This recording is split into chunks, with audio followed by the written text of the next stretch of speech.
சசா பத்மாசனஸ்தாம் விபுலகடிதலீம் பத்மபத்ராயதாக்கீம் கம்பீராவர்தனா விஸ்தனபர்ணமிதாம் சுப்ரவஸ்ரோக்தரியாம் லக்ஷ்மீம் திவ்யகஜேந்திரை மணிகணகஜிதை ஸ்தாபிதா ஹேமகும்பை நித்யம் சா பத்மகஸ்தா மம வசதி கிருகே சர்வமாங்கல்யயுக்தா மகாலக்ஷ்மீ வித்மஹே விஷ்ணுபத்னி தீமஹி தன்னோ லக்ஷ்மி பிரச்சோதயாத். ஓம் நமச்சிவாய. மேன்மைகள் சைவ நீதி விளங்குக உலகமெல்லாம். நோயற்ற வாழ்வே குறைவற்ற செல்வம். அந்த நோய் நொடி இல்லாத வாழ்வு இந்த உலக மக்கள் எல்லோரும் வாழ வேண்டும் என்று கலியுகத்தின் காந்தமல யோதியாகிய சபரிமலை சுவாமி ஐயப்பனுடைய திருவடிகளை சிறந்தாழ்த்தி டான் தமிழொலி ஓம் தொலைக்காட்சி நேயர்கள் அனைவருக்கும் சர்வதேச இந்து மத குருபீடம் அகில இலங்கை சபரிமலை ஸ்ரீ சாஸ்தாபுரத்தின் சார்பில் இனிய வணக்கங்களும் நல்லாசிகளும். இன்றும் மங்களகரமான குரோதி வருஷம் சித்திரை மாதம் 14ஆம் நாள் 26/4/2024 வெள்ளிக்கிழமை. இன்று மலர்ந்திருக்கின்ற இன்றைய பொழுதும் எல்லோர் வாழ்விலும் எல்லா விதமான சிறப்புகளும் வெற்றிகளும் கிடைக்க வேண்டும் இறைவனை பிரார்த்தித்து இன்று சுக்கிரவாரம் என்று போற்றுகின்ற வெள்ளிக்கிழமை. ஒவ்வொரு சைவ சமயத்தவர்களும் ஆசாரசீலராக கண்டிப்பாக இந்த ஆலயங்களிலே சென்று பிரார்த்தனைகள் வழிபாடுகள் செய்ய வேண்டும். நாம் தினந்தோறும் இந்த ஆலய வழிபாடு செய்ய வேண்டும். ஆலயம் தொழுவது சாலமும் நன்று என்று முன்னோர்கள் சொன்னார்கள். நமக்கு வேலைப்பளு தினமும் போக முடியாவிட்டாலும் இந்த வெள்ளிக்கிழமை, செவ்வாய்க்கிழமை, பௌர்ணமி நாட்கள், ஒவ்வொருவருடைய அவரவர் பிறந்த ஜென்ம நட்சத்திரம் கண்டிப்பாக இந்த ஆலய வழிபாடுகள் செய்ய வேண்டும். அதில் இந்த வெள்ளிக்கிழமை சுக்கிரவாரம் என்கின்ற வெள்ளிக்கிழமை ஒரு சிறப்பு கொண்டது. இவ்வாறு நாம் அருகிலே உள்ள ஆலயங்களிலே சென்று பிரார்த்தனைகள் செய்ய வேண்டும். சில பேருக்கு இந்த கோவிலுக்கு போகிறதா இருந்தால் பக்கத்தில், வீட்டுக்கு பக்கத்தில் கோயில் இருக்கும், அந்த கோயிலை போய் சாமி கும்பிட மாட்டார்கள். அங்கிருந்து தொலைவிலே இருக்கிற கோயிலுக்கு போவார்கள். எங்கிருந்தாலும் இறைவன் ஒன்றுதான். எங்கேயும் போய் சாமி கும்பிடலாம், அது தப்பு கிடையாது. பக்கத்தில் உள்ள சாமியை கும்பிட்டுட்டு அங்கே போகணும். இது பக்கத்தில் உள்ள கோயில்களுக்கு போகிறதே இல்லை. கொஞ்சம் தொலைவிலே உள்ள கோயில்கள், பெரிய கோயில்களுக்கு போனால் பெரிய அருள் கிடைக்கும் என்கின்ற ஒரு எண்ணம். அருகிலே உள்ள ஆலயங்களுக்கும் நாம் சென்று பிரார்த்தனை செய்ய வேண்டும். அவ்வாறு வேறு எங்கெங்கெல்லாம் நமக்கு சென்று பிரார்த்தனைகள் செய்ய முடிகிறதோ அங்கெல்லாம் சென்று பிரார்த்தனை செய்யலாம். அதில் எந்த விதமான தவறும் கிடையாது. ஆனால் அருகிலே உள்ள ஆலயங்களிலே சென்று நாம் பிரார்த்தனைகள் செய்து கொள்ள வேண்டும். அது இந்த வெள்ளிக்கிழமைகளிலே எத்தனை கோவிலுக்கு நமக்கு போக கிடைக்கிறதோ அது புண்ணியம். பிள்ளையார் கோயிலுக்கு போகலாம், முருகன் கோயிலுக்கு போகலாம், அம்பாள் கோயிலுக்கு போகலாம், பைரவர் கோயிலுக்கு போகலாம், ஐயப்பன் கோயில் இருந்தால் அங்கே போகலாம். எங்கே எல்லாம் நமக்கு போக முடிகிறதோ இது எல்லாவற்றையும் விட இஷ்ட தெய்வங்கள், குல தெய்வங்கள், நம்முடைய பாரம்பரியமான குல தெய்வங்களை வழிபாடு செய்து கொள்ள வேண்டும். அது ஒவ்வொரு குடும்பத்திலும் இந்த குலதெய்வ வழிபாடுகள் செய்கின்ற பொழுது எல்லா விதமான சிறப்புகளும் கிடைக்கக்கூடியது. இன்று வெள்ளிக்கிழமையிலே லக்ஷ்மி கடாட்சம் கிடைக்க வேண்டி காலையும் மாலையும் வீட்டிலே சுவாமி அறையிலே மஞ்சத்தளி தெளித்து சாம்பிராணி தூபமிட்டு, துளசி மாடம் உள்ளவர்கள் துளசி அடியிலும் மஞ்சத்தளி தெளித்து சாம்பிராணி தூபமிட்டு தீபங்களை ஏற்றி பிரார்த்தனை செய்கின்ற பொழுது மகாலட்சுமி வீட்டை தேடி வருவாளாம். அந்த வீடு தேடி வருகின்ற லக்ஷ்மியானவள் எல்லா விதமான சிறப்புகளையும் மங்களங்களையும் தரக்கூடிய நாளாகிய இந்த சுக்கிரவாரம் என்கின்றதாகிய இந்த வெள்ளிக்கிழமையிலே எல்லோரும் இறையருளை பெற்று மண்ணில் நல்ல வண்ணம் வாழ டான் தமிழொலி ஓம் தொலைக்காட்சி நேயர்கள் அனைவருக்கும் சர்வதேச இந்து மத குருபீடம் அகில இலங்கை சபரிமலை ஸ்ரீ சாஸ்தாபுரத்தின் சார்பில் நல்ல ஆசிகளை கூறிக்கொள்வதில் மனமகிழ்வு கொள்கிறோம். சர்வே ஜனாஹாம் சுகினோ பவந்து சமஸ்த சன்மங்களானி சந்து சுதம்.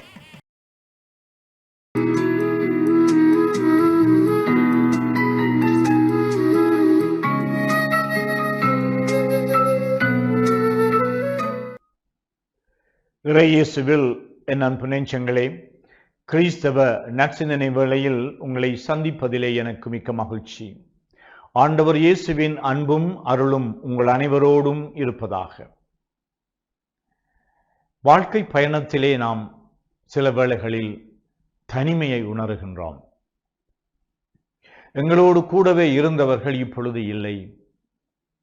எங்களுக்கு ஊக்கமும் ஆக்கமும் தருகின்றவர்கள் இப்பொழுது எங்களோடு இல்லை. அல்லது எங்களுடைய வாழ்வில் நாங்கள் விரும்புகின்றவற்றை செய்ய முடியாத நிலையிலே செயலற்றவர்களாக, ஆற்றல் அற்றவர்களாக, இயலாமைகளை நாங்கள் உணரலாம். அல்லது நாங்கள் அன்பு செய்கின்றவர்கள், விரும்புகின்றவர்கள், நாங்கள் நாடுகின்றவர்கள் எங்களை தள்ளி வைக்கலாம், வெறுக்கலாம், எங்களை அலட்சியப்படுத்தலாம். இப்படிப்பட்ட சூழலிலே நாங்கள் மனம் குழம்புகின்றோம். இந்த தனிமை உணர்வு எங்களுடைய உள்ளத்தின் அமைதியை குலைக்கின்றது.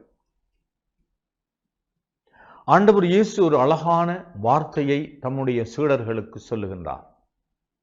அவர் இந்த உலகத்தை விட்டு அவர் பிரிவதற்கு முன்னதாக அந்த சீடர்களுடைய மனங்களிலே இருக்கின்ற குழப்பங்களை, தனிமை உணர்வுகளை உணர்ந்தவராக ஆழமான நம்பிக்கையான வார்த்தைகளை அவர் எடுத்துச் சொல்லுகின்றார்.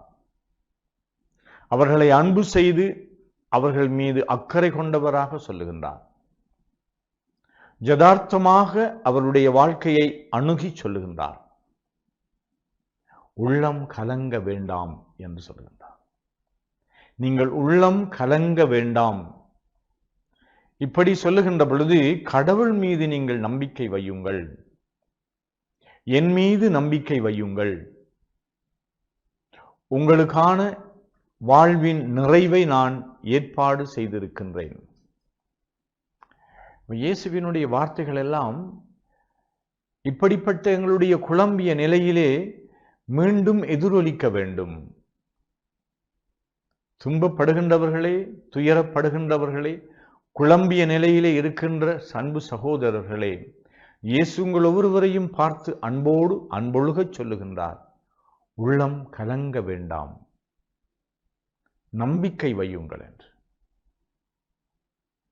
அவர் இந்த உலகத்தினுடைய எல்லா தீமைகளையும் வென்ற கடவுள்.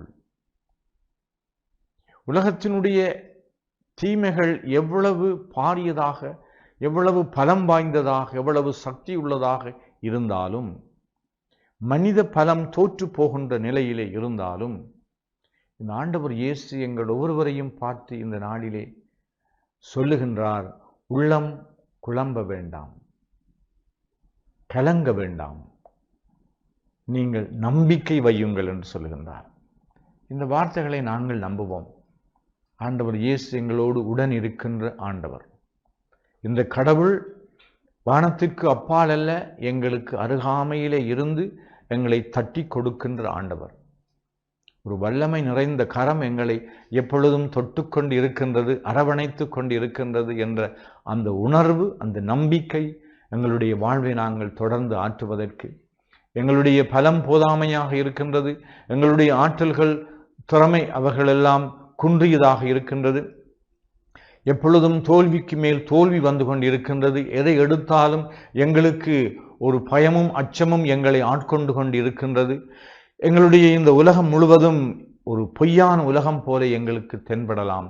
இருப்பினும் அந்த இறைவன் எங்களை அரவணைத்து எங்கள் தோளிலே தட்டி சொல்லுகின்றார், உள்ளம் கலங்காதீர்கள், கடவுளை நம்புங்கள் என்று.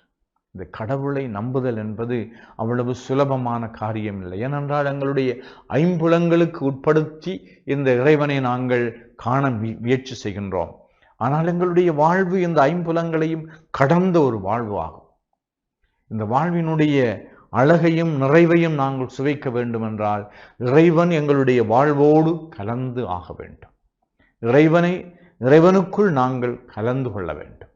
இந்த இறைவனோடு ஒன்றித்த வாழ்வுதான் எங்களுடைய வாழ்வை நிச்சயமாக அமைதியுள்ள வாழ்வாகவும் நம்பிக்கையுள்ள வாழ்வாகவும் தூய்மையான வாழ்வாகவும் ஆக்க முடியும். இந்த இறைவனுடைய அருளுக்காக இந்த நாளிலே அவரிலே நாங்கள் ஆழமான நம்பிக்கை வைத்து வாழுகின்ற இறை நம்பிக்கையாளர்கள் ஆக நாங்கள் திகழ்வதற்கு அருள் வேண்டுவோமாக. ஆமீன்.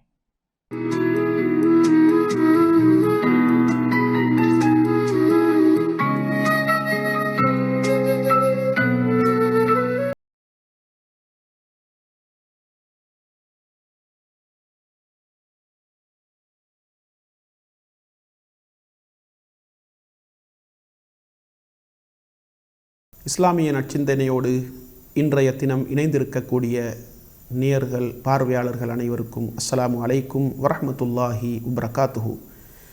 இன்றைய இஸ்லாமிய நற்சிந்தனையில் நபி முஹம்மது ஸல்லல்லாஹு அலைஹி வஸல்லம் அவர்கள் தன்னுடைய குடும்ப வாழ்க்கையில் எப்படி நடந்து கொண்டார்கள், மனைமார்களோடு எப்படி நடந்து கொண்டார்கள், வீட்டு பணிகளில் எப்படியெல்லாம் பங்கெடுத்தார்கள் என்பதை உங்களுடைய கவனத்திற்கு கொண்டு வரலாம் என்று ஆசைப்படுகின்றேன்.